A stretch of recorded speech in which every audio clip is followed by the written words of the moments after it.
Schles. Hello, everybody. I'm corn chowder Joseph Schles. My name is Joseph Schles, and I'm a homosexual. Thank you so much.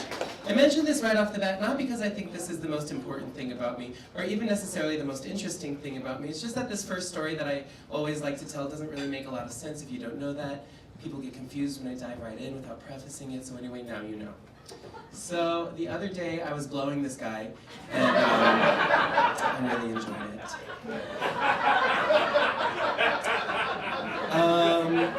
Much like my family, you were probably not too surprised when I told you I was gay. Most people see that coming when I say hello. However, people are a little bit more surprised to find out that I am very slutty. That catches people off guard. And I understand why. I know it's not the vibe I put out. I know I have a very Paul Blart Mall Cop vibe. How dare you laugh at that? How dare you? But like Paul Blart, probably not looking at me thinking this guy gets laid all the time. But I'll tell you something, where there's a will, there's a way.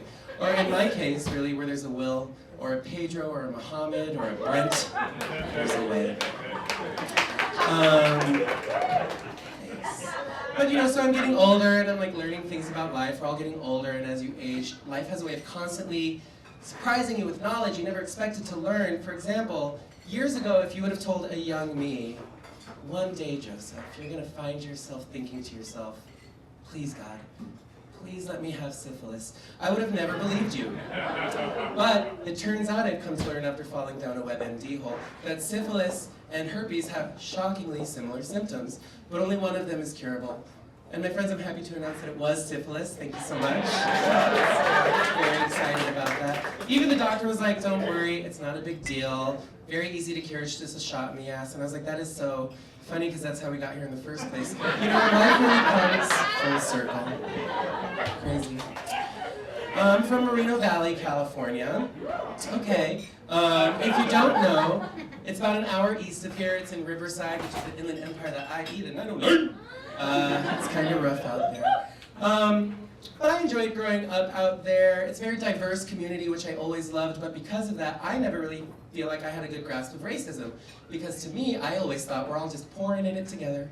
And also in middle school, my only friends were black girls, which is, I think, the only reason that I never got beat up. Because if there was one group of people in Moreno Valley that nobody wanted to mess with, it was the black girls, because black girl magic is real. And so when dudes would come up to me and be like, hey Joseph, are you gay? And I'd be like, what? No.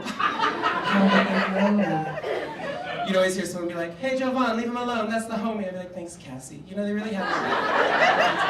And it wasn't until high school that I kind of encountered racism in the world for the first time. I was at the mall shopping at a Miller's Outpost, rest in peace. And my girlfriend was off looking at girls' clothes and I was looking at baggy carpenter jeans. It was a different time. And after a couple minutes, she came up to me and she was like, can we go? I want to leave. And I was like, why? Are you not finding anything you like here? And she says, no, it's just that the woman who works here keeps following me around because she thinks I'm going to steal something. And I was like, no way. I'm sure she's trying to be helpful.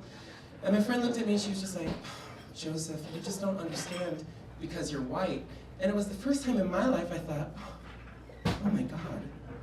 I've got so much power in this world, I had no idea, and it's messed up, that's not okay. So then I was angry that they would treat my friend this way, so I marched up to the woman who works there and I said, excuse me, we didn't find anything we like today, thank you so much. And I walked out of that store with $248 worth of stolen merchandise. White guys, we're invisible in there! Steal all you can and not onto us! So I was a chubby kid growing up, I was a pretty fat kid. You know, once I actually saw another comedian start a joke the same way. He was like, I was a fat kid growing up, and a few people in the audience were like, what? And he was like, yeah, it's true, and he did his joke. And it was funny, but I kind of stopped listening because all I could think was like, man, that must be so amazing to get up on a stage in front of an audience full of people and tell them that you were a fat kid and then be met with surprise. You guys did not act very surprised when I said it. I didn't appreciate that. But I've always had struggles with my weight. It's one of the many things I have in common with Oprah, so I do take pride in that. I would consider myself a Gryffindor spirit with a Hufflepuff body. They're both respectable houses. But no, I'm trying to lose weight, I'm trying to be healthier, and I'm like eating better, kinda. I need to exercise though. I know I need to go to the gym. All my friends are like, you have to go to the gym. I'm like, I know I have to go to the gym. I know. No, it's just like, everything there is so heavy. I just don't have the energy. So I'm a Gold Star gay. And actually, I was a C-section baby and I just learned the term for that. It makes me a platinum gay. Yes, I'll change. Very excited, makes me LGBT elite. It is immediate access to the gay mafia. So you can call me a fairy godfather. No, but because I've never had sex with ladies, there are some things that I can forget about, straight people. And I support them. But for example, I was going to the movies with a girlfriend of mine a while back, and this particular girl has a fiance. She's been with this guy forever. They've been together for like 8 years, all right? So me and her are going to the movies, and on the way we stop by a Walgreens to buy candy to sneak in, because I am not buying movie theater concession stand candy money, all right? Do I look like a Kardashian? I don't have that kind of money.